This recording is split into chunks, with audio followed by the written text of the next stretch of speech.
That one is well connected.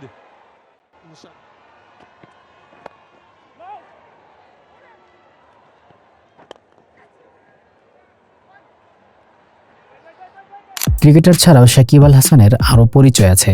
রাজনীতিতে সংশ্লিষ্টতার পাশাপাশি তিনি ব্যবসায়ীও। গত বছর আগস্টে রাজনৈতিক পট পরিবর্তনের পর থেকেই সাকিব দেশে আসতে পারেননি। তার নামে বেশ কিছু মামলাও হয়েছে। সম্প্রতি দেশের একটি ইংরেজি দৈনিককে দেওয়া সাক্ষাৎকারে এসব নিয়ে কথা বলেছেন সাকিব। ক্রিকেটের বাইরে বাংলাদেশের সাকিব কি ব্যবসার সঙ্গে জড়িত তা জানতে গিয়ে তিনি সাক্ষাৎকারে বলেছেন, ক্রিকেট ছাড়া অন্য বিষয়ে তেমন যোগাযোগ দিতে পারিনি। স্বাভাবিকভাবেই ব্যবসা ও লাভেও মনোযোগ ছিল না। আমি দুই ব্যবসার সঙ্গে জড়িত, একটি আমার কাঁকড়ার খামার, আরেকটি শেয়ার বাজারের ব্যবসা।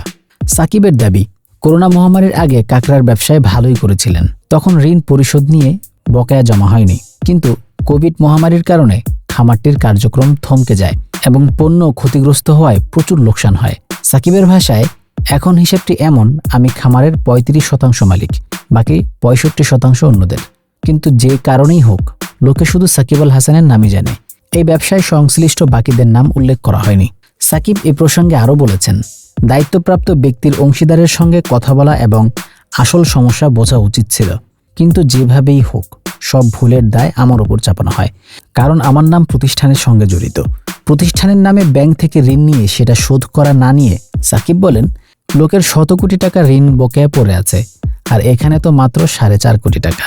আমার 35% শেয়ার বিবেচনায় আমাকে মাত্র 1,20,00,000 টাকা পরিশোধ করতে হবে, কিন্তু আমার সম্পত্তি যেভাবে ক্রয় করা হয়েছে সেটাকে স্বাভাবিক মনে করি না।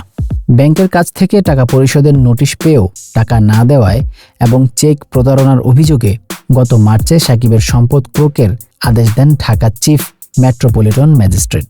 সাকিবের কাছে এরপর তার শেয়ার বাজারের ব্যবসা নিয়ে জানতে চাওয়া হয়।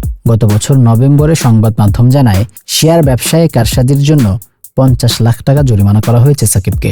এই ব্যবসা নিয়ে সাকিব আরও বলেছেন, যদি কেউ দেখাতে পারেন আমি নিজে একটি কারসাজি করেছি, তাহলে আমার যা কিছু আছে সব দিয়ে দেব। বাংলাদেশের স্টক মার্কেটে কিভাবে কারসাজি করতে হয় আমি জানি না, এবং আমার ফোনে কোনো ট্রেন্ডিং অ্যাপও নেই। সাকিব এরপর বলেন, আমি একজনকে টাকা দিয়েছিলাম আমার পক্ষ থেকে বিনিয়োগের জন্য, কিন্তু পুরো টাকাটাই লোকসান হয়ে যায়। কেউ যদি দেখাতে পারেন আমি শেয়ার বাজারের থেকে 1 টাকাও তুলে নিতে পেরেছি, তাহলে আনন্দের সঙ্গে নিজের যা কিছু আছে তা সব দিয়ে দেব। আমি বিষয়টি থেকে পালিয়ে থাকতে চাই না, সামনে এসে সবকিছু সমাধান করতে চাই। এই সুযোগ আমার প্রাপ্য, তারা এই সুযোগ আমাকে দিলে ভালো লাগবে। আমার মনে হয় না আমি কোনো অপরাধ করেছি। তখন পরিস্থিতি অন্যরকম ছিল। এখন সবকিছু যখন শান্তই হয়ে এসেছে, লোকে বুঝতে পারছে শুধু একটি ছবির জন্য কারো এমন শাস্তি হওয়া অনুচিত। তাহলে কি তদন্তে সহযোগিতা করতে প্রস্তুত? এমন প্রশ্নের উত্তরে সাকিব বলেন, অবশ্যই, তাদের যেমন তথ্যই প্রয়োজন হোক আমি তা সরবরাহ করতে প্রস্তুত। যদি তারা মনে করেন পরিচ্ছন্ন তদন্তের জন্য আমাকে দেশে আসতে হবে, আমি খুশি মনে সেটা করতে চাই। আমি কিছুই লুকাচ্ছি না, কিংবা কোনো কিছু চুরি করে পালিয়েও যাচ্ছি না।